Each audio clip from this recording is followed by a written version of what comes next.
Hi everyone! Welcome back to my YouTube channel. So today, I'm gonna show you how I made this easy party makeup look with glittery eyeshadow. If you wanna know how I made this look, please keep on watching.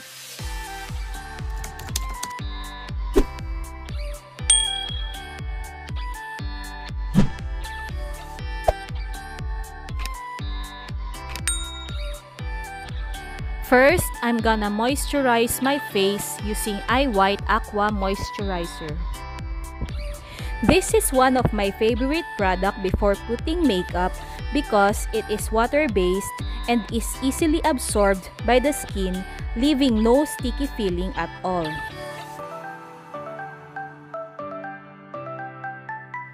Next, I will prime my face using this Quick FX No Shine Mattifier.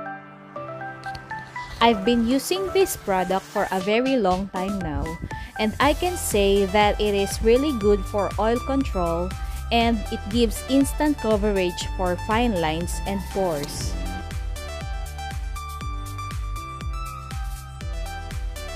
For the foundation, I will use NARS Natural Radiant Longwear Foundation.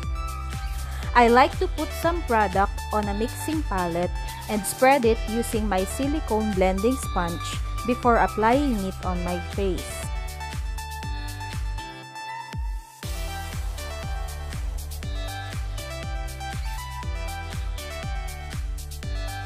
Next, I will apply concealer to cover my under eye area. I like to use a shade that is one shade lighter than my skin tone because I will also use this to highlight my forehead, nose, and chin. Blend everything together. Blend, blend, blend, because blending is the key.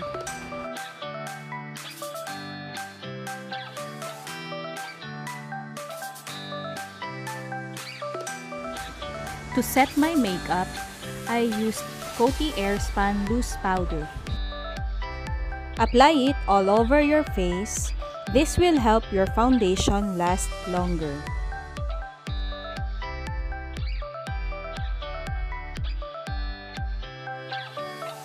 Remove the excess loose powder by using a large powder brush. For the eyebrows, I'm using Jazzy Eyebrow Gel in the shade 01. First, you need to outline the shape of your eyebrows before filling it in with the eyebrow gel.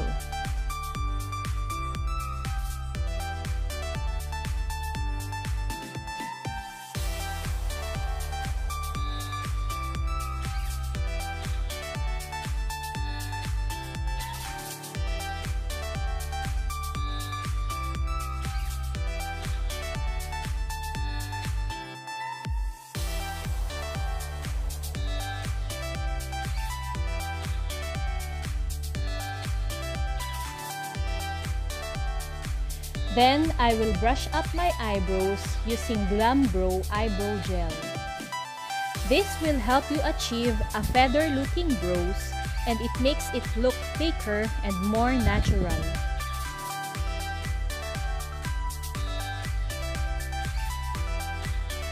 For the eyes, I'm using Olivia Eyeshadow Palette from Beauty Creations. First, I will use this mauve pink as my base color.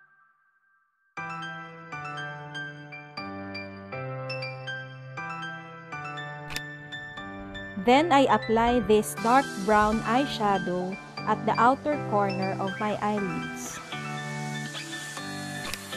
I will also add a little bit of black eyeshadow as close as possible to the outer corner of my lash line to make it look more dramatic. And now, using this rose color from Flare Glitter Eyeliner, I will put some product on a flat brush before applying it on my eyelids. Apply it using a patting motion. Using a flat, thin brush, I will make an outline for my wing eyeliner. Spray some water on the brush and dab it on a black eyeshadow. Make a wing using this brush, and this will be your guide before applying liquid eyeliner. Now I will apply eyeliner using Maybelline Hyper Sharp Eyeliner Pen and make a wing using the outline that I created.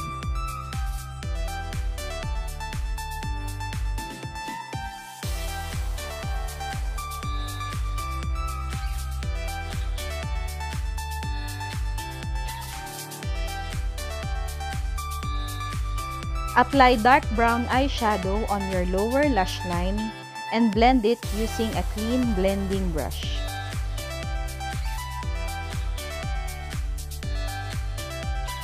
To make it look more dramatic, I line my lower lids using Maybelline Eyeliner Gel Pencil.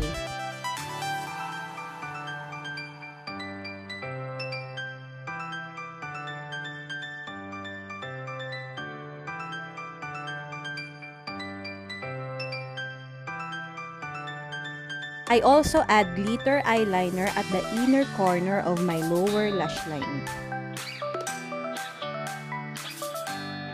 I also add Glad King false eyelashes.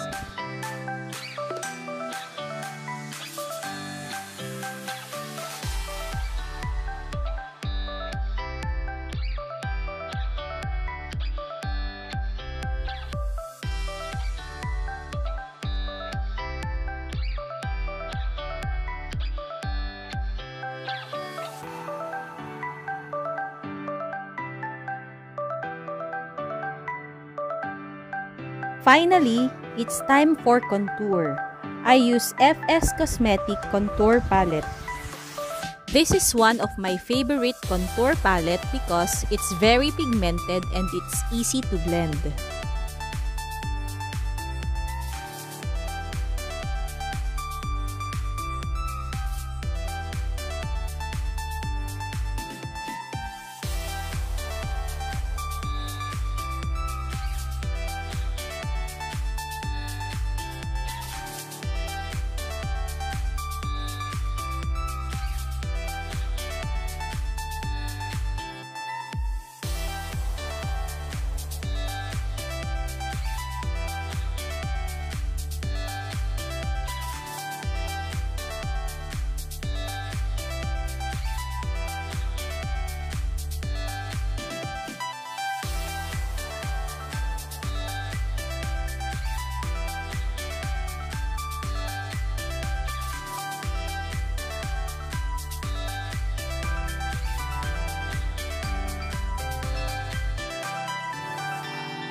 For the blush, I used MAC blush in the shade Floor Power.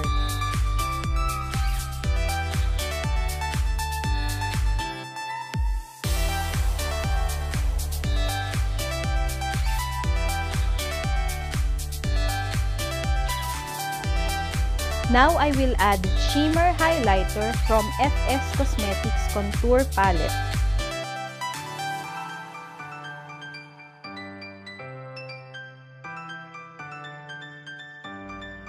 For my lips, I used NARS Power Matte Lipstick in the shade Walk This Way.